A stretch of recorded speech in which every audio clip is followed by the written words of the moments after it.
আসসালামু আলাইকুম। গতকাল আমরা কিছু উদাহরণ দেখেছি ইলেকট্রন বিন্যাসের। আমরা আরো কিছু উদাহরণ দেখব যাতে আমরা খুব সহজেই যে কোনো মৌলের ইলেকট্রন বিন্যাস করতে পারি। আজকে উদাহরণ হিসাবে আমরা দেখি আয়রন। আয়রন কত? 26। গত ক্লাসে কিন্তু আমি বলেছি যে কোনো মৌলের ইলেকট্রন বিন্যাস যখন আমরা শুরু করব, তার পারমাণবিক সংখ্যাটা যদি আমরা জানতে পারি তাহলে কিন্তু এবং ওই মৌলের নিকটবর্তী নিষ্ক্রিয় মৌলের কত স্তরে অবস্থিত সেটা জানতে পারলে কিন্তু আমরা খুব সহজেই ইলেকট্রন বিন্যাসটা করতে পারবো। যেমন আয়রন 26,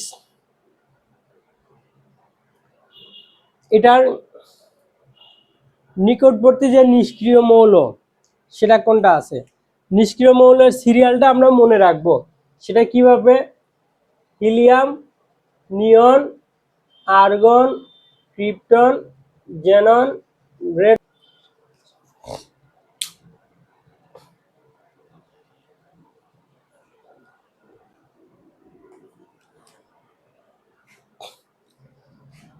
আমরা এই সিকোয়েন্সটা মনে রাখবো, নিষ্ক্রিয় মৌলের এই সিকোয়েন্সটা মনে রাখবো।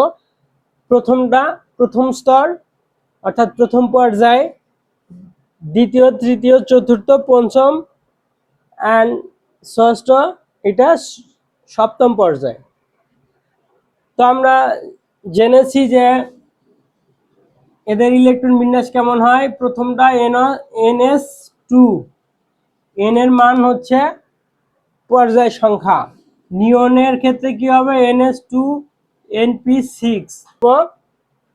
এনটাকে রিপ্লেস করব বাই পিরিয়ডিক নাম্বার, অর্থাৎ পর্যায় সংখ্যা দিয়ে আমরা রিপ্লেস করব, তাহলে তার সর্বশেষ স্তরের ইলেকট্রন বিন্যাসটা আমরা জানতে পারবো। এখন এদের পারমাণবিক সংখ্যাটা মুখস্থ করলে আরো ভালো, আর মুখস্থ না করলে আমরা খুব সহজে জানতে পারবো। সেটা আমরা কিভাবে বলেছিলাম? প্রথম পর্যায়ের সাথে কত যোগ করতে হবে? 8 যোগ করতে হবে। দ্বিতীয় পর্যায়ের সাথে কত যোগ করতে হবে সেটা কিন্তু আমরা পড়িয়েছিলাম। যেমন ধরো হিলিয়াম প্রথম পর্যায়ে, এর পারমাণবিক সংখ্যা 2। নিয়ন কত হবে? তাহলে 8 যোগ করো 10। আর্গন কত হবে? 8 যোগ করো 18। এবং ক্রিপ্টনের সাথে ক্রিপ্টনের পারমাণবিক সংখ্যা কত হবে? এটার সাথে 18 যোগ করতে হবে। আমরা কি পড়েছিলাম? 8 যোগ করব, 8 যোগ করব 2, 8, 8, 18, 18, 32, 32। হিলিয়ামের পারমাণবিক সংখ্যাটা মুখস্থ থাকলেই হবে। তাহলে এখানে আমরা কি করব? 2 এর সাথে 8 যোগ করলে 10 হয়েছে, 10 এর সাথে 8 যোগ করলে 18 হবে, 18 এর সাথে 18 যোগ করলে 36 হবে। 36 এর সাথে জেননের জন্য কত যোগ করতে হবে? 18 এর সাথে যোগ করলে 18 আর 36 54, 54 আর 32 যোগ করলে 86। তো আয়রন 26 এর আগের, এর নিকটবর্তী অর্থাৎ এর পূর্বের যে মৌলটা ইলেকট্রন বিন্যাস করব তার পূর্বের নিষ্ক্রিয় মৌলের নামটা জানলেই আমার হয়ে যাবে, এবং সেই নিষ্ক্রিয় মৌলটা যখন আমরা নাম জানতে পারবো সেটা কত পর্যায়ে সেটা আমরা বলতে পারবো। তাহলে 26 এর আশেপাশেরটা কে ছিল? 18, অর্থাৎ আর্গন। আর্গন কত পর্যায়ের? 1, 2, 3 নাম্বার পর্যায়ে। তাহলে সর্বশেষ ইলেকট্রন বিন্যাসটা কিরকম? 3s2 3p6। এটা কার? আর্গনের।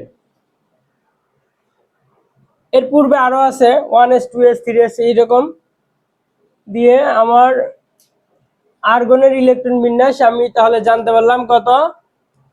1, 2, 3, তৃতীয় স্তরে 3s2 3p6। তো আয়রনের ইলেকট্রন বিন্যাস করার সময় আমরা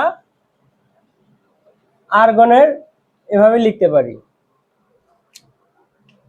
এখানে কয়টা ইলেকট্রন চলে গেল? 18টা চলে গেল। 18টা ইলেকট্রনের বিন্যাস হয়ে গেল আর্গন লেখাতে। আর আর্গনের সর্বশেষ স্তর কি ছিল? 3s 3p। এখন এই 3 ঘরের আর কে কে আছে? 3d আছে। 3 ঘরে n সমান যখন 3 হয়, 3 ঘরে কি কি থাকে? 0 1 2 s p d, অর্থাৎ 3s 3p and 3d। 3d পূর্ণ হলো, 3d আমরা লিখলাম। আমাদের ইলেকট্রন আর কতটা আছে? 8টা ইলেকট্রন আছে। এখন এই 3d পরে কে আছে? 4s। d তো শেষ, 3 ঘরে d তো শেষ। এরপরে তো আমাকে আবার শুরু করতে হবে কোন স্তরে? n সমান 4। তো আমরা কিন্তু পড়েছিলাম n+l এর মান যার কম তার শক্তি কম, সেই কম শক্তি স্তরেই প্রথম ইলেকট্রন প্রবেশ করবে। তো এখানে n+l এর মান কত? 3 আর 2 5, আর এখানে কত? 4। সো আমরা কি বলতে পারি? সর্বপ্রথম ইলেকট্রন আগে যাবে কোথায়? 4s এ। তা ইলেকট্রন আছে কয়টা আমার? বাকি 8টা ইলেকট্রন। তো 8টা ইলেকট্রনের ভিতরে s এ কয়টা ইলেকট্রন থাকতে পারে? s এ 2টা থাকে, p তে সর্বোচ্চ 6টা থাকে, d তে 10টা থাকে, আর f এ কয়টা থাকে? 14টা থাকে। এখন তাহলে 4s এ 2টা ইলেকট্রন পূর্ণ করে দিলাম, তাহলে কয়টা হলো? এখানে 18টা, আর এই 2টা 20টা, আর থাকে কয়টা? 6টা থাকে।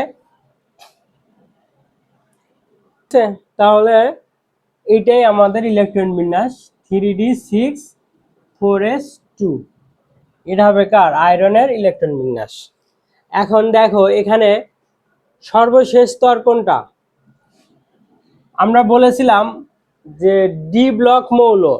এই দেখো ডি তে ইলেকট্রন প্রবেশ করেছে, এই জন্য এটাকে ডি ব্লক মৌল বলে। আর ডি ব্লক মৌলের ক্ষেত্রে সর্বশেষ স্তর আমরা বলেছিলাম এরকম n-1 d and n s। এটা হবে সর্বশেষ স্তর ডি ব্লক মৌলের। তো n এর মান এখানে সর্বোচ্চ কত? 4। তাহলে 4 - 1 দিলে 3d, আর এখানে 4s, 3d 4s সর্বশেষ স্তর। তাহলে সর্বশেষ স্তরে ইলেকট্রন কয়টা আছে? এখানে 6 দিয়ে 8টা ইলেকট্রন আছে।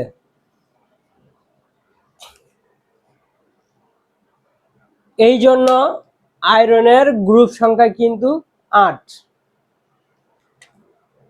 এর গ্রুপ সংখ্যা 8।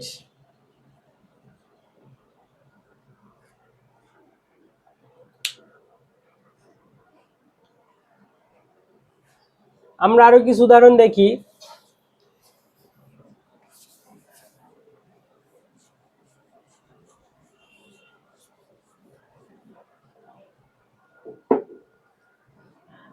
তো আমরা পড়েছিলাম এরকম যে আমাদের রুবেল অস্ট্রেলিয়ায় হানিমুনে গেছে।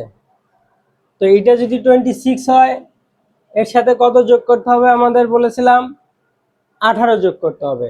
18 যোগ করলে এখানে কত হবে? 44 হবে। এই মৌলের ইলেকট্রন বিন্যাস কেমন হবে? কত? 44। 44 এর আগের নিষ্ক্রিয় মৌল কোনটা? ক্রিপ্টন। তাহলে আমরা এইভাবে লিখতে পারি ক্রিপ্টন। ক্রিপ্টন লেখার অর্থ হচ্ছে আমার কততম স্তরের? আমরা এভাবে বের করব হিলিয়াম, নিয়ন, আর্গন, ক্রিপ্টন, চতুর্থ স্তর। চতুর্থ স্তর হলে এটা সর্বশেষ স্তর কেমন ছিল? 4s2 and 4p6। এবং এখানে কতগুলো ইলেকট্রন, ক্রিপ্টনে কতগুলো ইলেকট্রন গেছে, এর পারমাণবিক সংখ্যা যত ততগুলো ইলেকট্রন শেষ, 36। আমার লেখা শেষ 36 পর্যন্ত। এখন আসবো আমরা এই 4p এর পরে কে আছে, 4d আছে, তারপরে কে আছে, 4f আছে, তারপরে কে আছে, 5s আছে।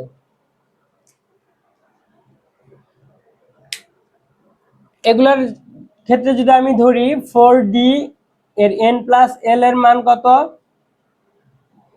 6, আর এটা 7, আর এখানে 5। এই তিনটার ভিতরে সবচেয়ে ছোট কোনটা, 5।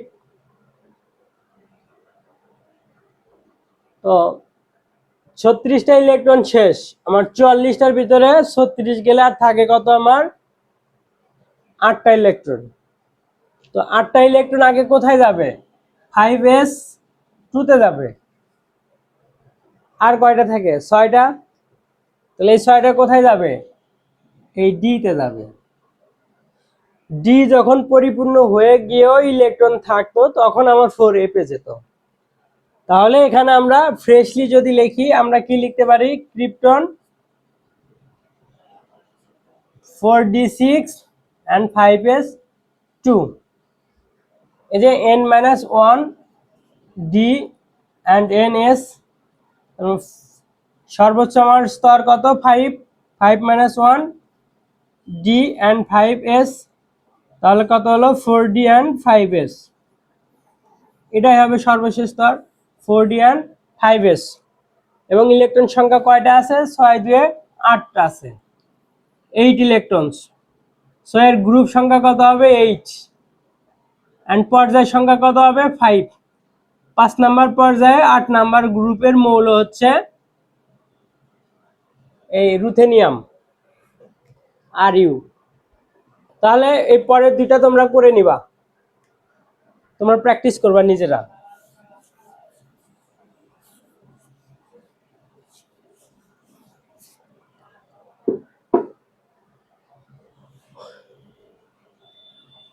আমরা কোবাল্টের দেখি 27। এর আগের নিষ্ক্রিয় মৌলকে আর্গন। আর্গন আমরা লিখলাম, আর্গন অর্থাৎ 1 2 3 3 নাম্বার স্তরের, 3s2 ছিল, 3p6। এখন আমরা এখানে কি লিখবো, 3d লিখবো and 4s লিখবো। তো 18 পর্যন্ত হয়ে গেছে, 18 2 20, আর এখানে থাকবে কয়টা, 7টা। 1 into ns, n-1 d and ns। তো n এর মান সর্বোচ্চ কত, 4, তাহলে 4-1 d and 4s, that means 3d and 4s। এটা হবে তার সর্বশেষ স্তর। সর্বশেষ স্তরের ইলেকট্রন কয়টা আছে, এর সর্বশেষ স্তরের ইলেকট্রন সংখ্যা কয়টা আছে, 9টা। এই জনের গ্রুপ হচ্ছে কত, আধুনিক পর্যায় সারণীতে এর গ্রুপ 9। পর্যায় 4, 4 নাম্বার পর্যায়ে 9 নাম্বার গ্রুপ।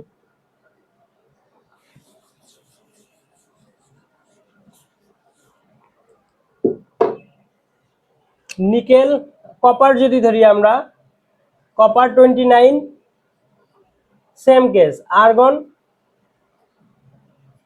এখানে আমরা 3d দেব, 4s দেব, 4s এ 2 থাকবে, আর হিসাব মতো থাকে কত, 18 2 20, আর 9 থাকে।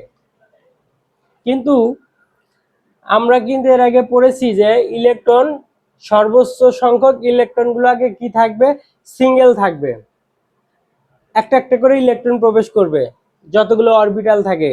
ডিতে, ডি মানে এল এর মান 2, এর অরবিটাল সংখ্যা কতগুলো হবে, এম এর মানের উপর নির্ভর করবে।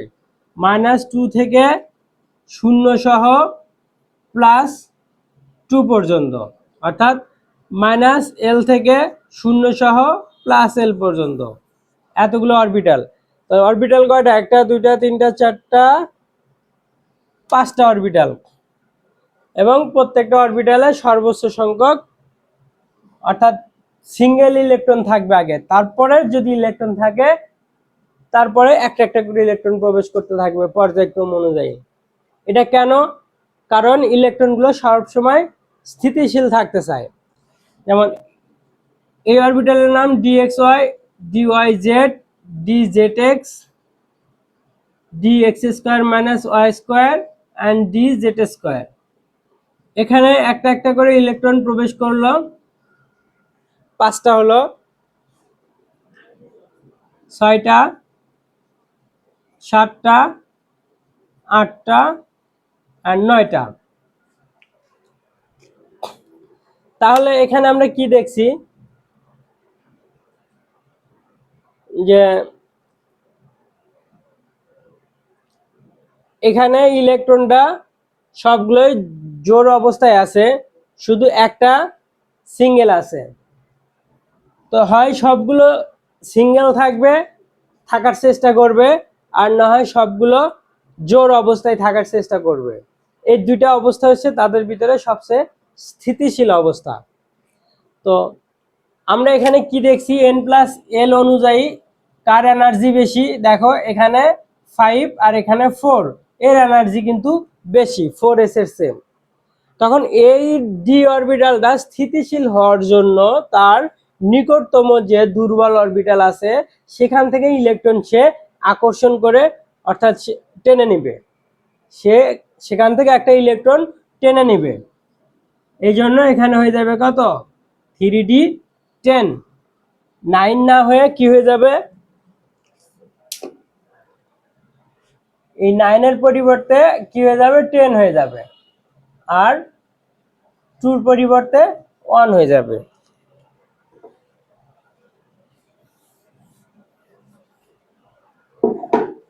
তাহলে আমরা ফ্রেশলি যদি লিখি এখানে কি লিখতে পারবো?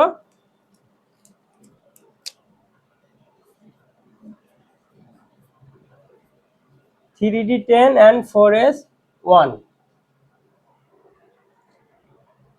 এখানে দেখো তার সর্বশেষ স্তর কোনটা? এইটা। এবং ইলেকট্রন সংখ্যা কত আছে? 11টা।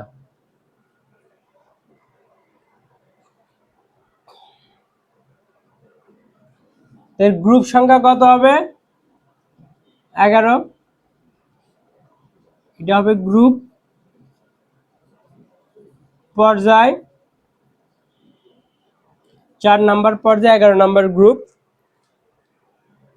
অথবা এটা আধুনিক পর্যায় সারণীতে 11 নাম্বার বলা হয়, তবে এটাকে পূর্বে বলা হতো এই যে 10টা পরিপূর্ণ হয়ে গেছে এক, এবং 10 যেহেতু পরিপূর্ণ হয়ে গেছে সেক্ষেত্রে আমার এখানে 4s1টা সর্বশেষ স্তর যদি আমি ধরি সেক্ষেত্রে হয়ে যায় 1।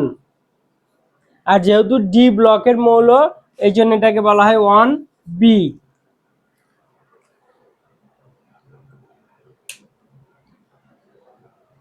তো এখান থেকে একটা কোশ্চেন আসবে এইভাবে যে এর আগের মৌলগুলো আমরা কি দেখলাম?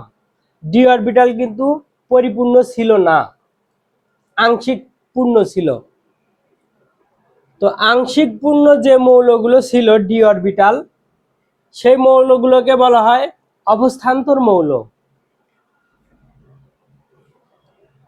ডি ব্লকটা যদি আংশিক পূর্ণ থাকে ইলেকট্রন দ্বারা তাহলে সেই মৌলটাকে বলা হবে অবস্থান্তর মৌল। আর ডি ব্লক মৌল যদি, অর্থাৎ যে মৌলের ইলেকট্রন বিন্যাসের সর্বশেষ ইলেকট্রনটা ডি ব্লকে থাকবে, তা ডি ব্লক যদি কোনো মৌলের ইলেকট্রন বিন্যাসে থাকে সেটাকে বলা হয় ডি ব্লক। আর সেই ডি ব্লকের মধ্যে যদি ইলেকট্রনটা আংশিক পূর্ণ থাকে তাহলে সেটাকে বলা হয় অবস্থান্তর মৌল। ডি ব্লকে ইলেকট্রন থাকলে সেটাকে ডি ব্লক বলতেছি, আর ডি ব্লকে যদি আংশিক পূর্ণ থাকে সেটাকে আমরা বলতেছি অবস্থান্তর মৌল। তাহলে আমরা কি বলতে পারি? এই যে এটা D10 পূর্ণ আছে, এটা ডি ব্লক মৌল, বাট অবস্থান্তর মৌল না। কেন? এটা পরিপূর্ণ আছে। তাহলে আমরা কি বলতে পারি? সকল অবস্থান্তর মৌল হচ্ছে ডি ব্লক মৌল, কিন্তু সকল ডি ব্লক মৌল অবস্থান্তর মৌল নয়। সেই উদাহরণটা যদি আসে পরীক্ষায় যে নিম্নের কোনটি ডি ব্লক মৌল কিন্তু অবস্থান্তর মৌল নয়, সেটা কি হবে? কপার হবে। তাহলে কপার, কপার 9, এই 9 থেকেই কিন্তু শুরু, কপার 10 হয়ে যায়, 9-এর পরিবর্তে 10 হয়ে যায়। তাহলে কপার থেকেই, কপারের পরের গুলোই হচ্ছে ডি ব্লক মৌল কিন্তু অবস্থান্তর মৌল নয়। কপারের পরে কে আছে? জিঙ্ক আছে, জিঙ্ক 30। এর ইলেকট্রন বিন্যাসের ক্ষেত্রে যদি আমরা দেখি 3D, আমরা তো দেখলাম যে কপার, জিঙ্কের আগে কে ছিল? কপার, সেটা আমার 10 হয়ে গেছে, তাই না? তাহলে 4s1 ছিল আমার, তো যে কপারের ক্ষেত্রে তো 29টা ইলেকট্রন হয়ে যায় এখানে, আর একটা ইলেকট্রন বাকি থাকে, তো এখানে 1 না হয়ে তখন 2 হবে।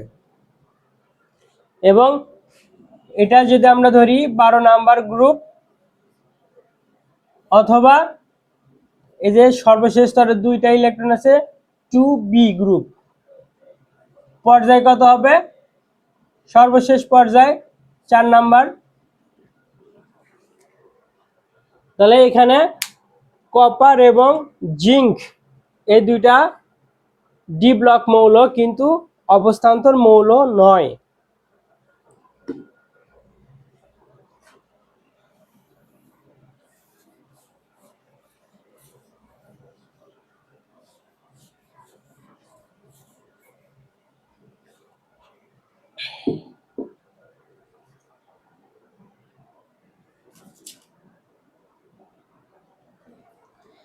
যেমন ধরো ক্রোমিয়ামের ইলেকট্রন বিন্যাস যদি আমরা দেখি 24, তাহলে এই ক্ষেত্রে আমরা আর্গন লিখতে পারি, এখানে 3s2 3p6, অর্থাৎ 18টা ইলেকট্রন লেখা হয়ে গেল। এরপর আমরা কি লিখবো? 3d and 4s, তো আমরা তো জানি যে 4s আগে ইলেকট্রন পূর্ণ হবে, তাহলে 18 দিয়ে 20 হলো, আর এখানে কত থাকবে? 4 থাকবে। এবার দেখো তো 3d তে কি কি থাকে? dxy, dyz, dzx, dx square minus y square, dz square. তাহলে 1টা 2টা 3টা 4টা 5টা, 5টা না, এখানে আমার 4টা ইলেকট্রন আছে, একটা ঘর কিন্তু ফাঁকা আছে। তো ওই আমি বলেছিলাম যে এরা সর্বোচ্চ সংখ্যক কি করবে? আগে প্রথমে একটা করে ইলেকট্রন প্রবেশ করাতে চাইবে, তারপরে জোড়া জোড়া অবস্থায় ইলেকট্রন প্রবেশ করবে। তো এরা সবসময় চাইবে স্থিতিশীল অর্জন করতে। এর স্থিতিশীল অর্জন বলতে সবগুলোতে সমান সংখ্যক ইলেকট্রন যদি থাকে তাহলেই সেই মৌলটা অত্যাধিক স্থিতিশীল থাকে। তো এখানে আর একটা ইলেকট্রন আছে, আর একটা ইলেকট্রন প্রয়োজন আছে এখানে সর্বশেষ স্তরে, আর একটা ইলেকট্রন হলে এরা অত্যাধিক স্থিতিশীল হবে। অথবা একে কি করতে হবে? 1 2 3 4, 4টা ইলেকট্রনই ছেড়ে দিতে হবে, তাহলে সবাই সমান হয়ে যাবে। তো এই ছেড়ে দিয়ে কাকে দিবে? 4s তো আমার পরিপূর্ণ হয়ে গেছে, আর ইলেকট্রন 4টা ছেড়ে দেওয়ার চেয়ে সে যদি একটা ইলেকট্রন এখানে গ্রহণ করে তাহলে তো স্থিতিশীল অর্জন হয়ে যায়। আর তার নিকটবর্তী দুর্বল যে আছে 4s, তার কাছ থেকে সে একটা ইলেকট্রন নিয়ে নিবে, তাহলে এখান থেকে একটা ইলেকট্রন নিয়ে নিবে, তাহলে কি হয়ে যাবে? 3d 5 হবে and 4s 1 হবে।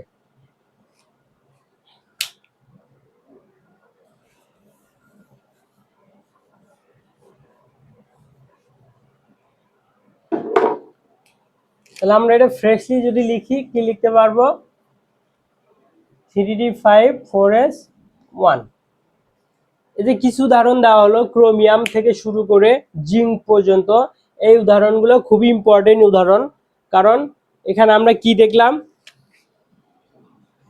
ডি তে 4 and D9, এই দুটার পরিবর্তে কি হয়? D5 and D10। কারণ 4টা আর একটা ইলেকট্রন হলে সবগুলো অরবিটাল স্থিতিশীল হয়। এখানে আবার আর একটা ইলেকট্রন হলে সবগুলো অরবিটাল স্থিতিশীল হয়। আর একটা কি জিনিস দেখলাম এখানে, ডি ব্লক এলিমেন্টস,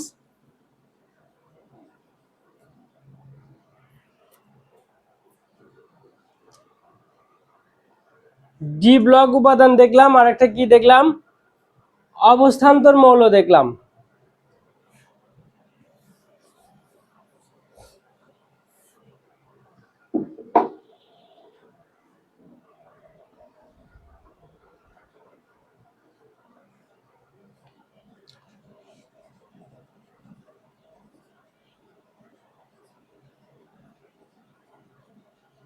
অবস্থান্তর মৌল কি থাকবে, D1 থেকে D9 ইলেকট্রন থাকবে।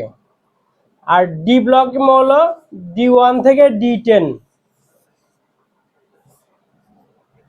D1 থেকে D10 ইলেকট্রন থাকলে সেটা ডি ব্লক মৌল বলবো। কিন্তু অবস্থান্তর মৌল তখনই বলবো যখন আংশিক পূর্ণ থাকবে, অর্থাৎ ডি পরিপূর্ণ থাকবে না।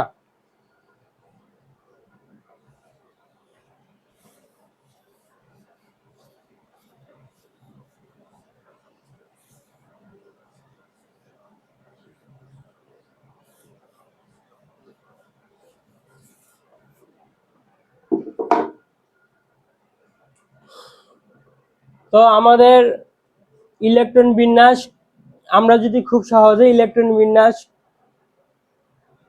জানতে চাই তাহলে আমাদের আগে কি জানতে হবে, নিষ্ক্রিয় গ্যাসের এই সিরিজটা টানা মুখস্থ থাকতে হবে। Helium, neon, argon, krypton, xenon, radon and helium, neon, argon, krypton, xenon, radon, sorry এটা হবে ওজি, অর্গানিসন। অ্যান্ড এর সাথে 32 যোগ করব তাহলে কত হবে, 118। তাহলে 118 নম্বর মৌলের নাম কি, অর্গানিসন, যেটা নিষ্ক্রিয় গ্যাস বলা হয়। আর ওএস সেটা হবে অসমিয়াম। তো আমরা যদি ইলেকট্রন বিন্যাস খুব সহজেই জানতে চাই তাহলে আমাদের আগে জানতে হবে এই সিরিজটা, নিষ্ক্রিয় গ্যাসের মৌলের সিরিজটা। যখন আমরা এই সিরিজেই জানবো হিলিয়াম, নিয়ন, আর্গন, ক্রিপ্টন, জেনন, রেডন, তাহলে রেডন হবে কত নাম্বার, এটা হবে 6 নাম্বার রেডন। অ্যান্ড অর্গানিসন তাহলে কত হবে, 7 নাম্বার পর্যায়ে। তো এই সিরিজটা আমরা যদি জানতে পারি তাহলে আমরা খুব সহজেই মৌলের ইলেকট্রন বিন্যাসগুলো করতে পারবো। তো বাকি ইলেকট্রন বিন্যাসগুলো তোমরা নিজে নিজে প্র্যাকটিস করে দেখবে, যদি না পারো তাহলে অবশ্যই কমেন্ট বক্সে জানাবে, আমি সেটার আনসার দেব এবং ব্যাখ্যা করব। তো আমরা কি করব, যে মৌলের ইলেকট্রন বিন্যাসটা করব সেই মৌলের পূর্ববর্তী নিষ্ক্রিয় মৌলের নামটা যদি আমরা জানতে পারি তাহলে আমরা ওই মৌলের ইলেকট্রন বিন্যাস খুব সহজেই করতে পারবো। তো আশা করি এখান থেকে তোমরা ইলেকট্রন বিন্যাস খুব সহজেই শিখতে পারবে। আর যেগুলো পারবে না সেগুলো অবশ্যই কমেন্ট বক্সে জানাবে, আমি সেগুলোর অ্যান্সার দেব এবং ব্যাখ্যা সহকারে অ্যান্সার দেবো ইনশাল্লাহ। তো আমরা এখান থেকে আরেকটা জিনিস শিখলাম কি, D4 and D9 হয় না। কেন হয় না, তার স্তরের স্থিতিশীলতা অর্জনের জন্য D4 and D9 না হয়ে কি হয়, তার নিকটতম কম শক্তি স্তর থেকে একটা করে ইলেকট্রন নিয়ে ডি আংশিক পূর্ণ করে অ্যান্ড ডি পরিপূর্ণ হয়ে স্থিতিশীলতা অর্জন করে। আর একটা আমরা কি দেখলাম, অবস্থান্তর মৌল আর ডি ব্লক মৌল। ডি ব্লক মৌল কোনগুলো, ডিতে কি কি ইলেকট্রন থাকবে, 1 থেকে 10 পর্যন্ত যদি থাকে সেটা হবে ডি ব্লক।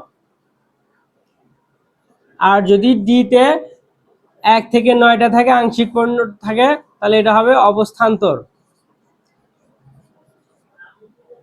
আরো আমরা কি দেখলাম, ডি ব্লকের সর্বশেষ স্তর কি, n-1 D and N S, এটা হবে সর্বশেষ স্তর। যদি ডি পরিপূর্ণ হওয়ার পরে কোনো ইলেকট্রন 4s এ থাকে, একটা থাকলে সেটাকে বলা হয় 1b, আর দুইটা থাকলে সেটাকে বলা হয় 2b। এবারে জিনিস আজকে আমরা শিখলাম। আর ইলেকট্রন বিন্যাস কিভাবে নিষ্ক্রিয় মৌল জানলে তার যে সিরিজের আমার যে পর্যায়ের নিষ্ক্রিয় মৌল তার পরের পর্যায়ে সবগুলো মৌলের ইলেকট্রন বিন্যাস আমরা কিভাবে করতে পারি সেটা আমরা জানতে পারলাম এখান থেকে। তো আশা করি তোমরা সব ধরনের মৌলের ইলেকট্রন বিন্যাস থেকে গ্রুপ এবং পর্যায় সংখ্যা খুব সহজেই নির্ণয় করতে পারবে। ওকে, তোমরা প্র্যাকটিস করো আর কমেন্ট বক্সে অবশ্যই জানাবে। আসসালামু আলাইকুম।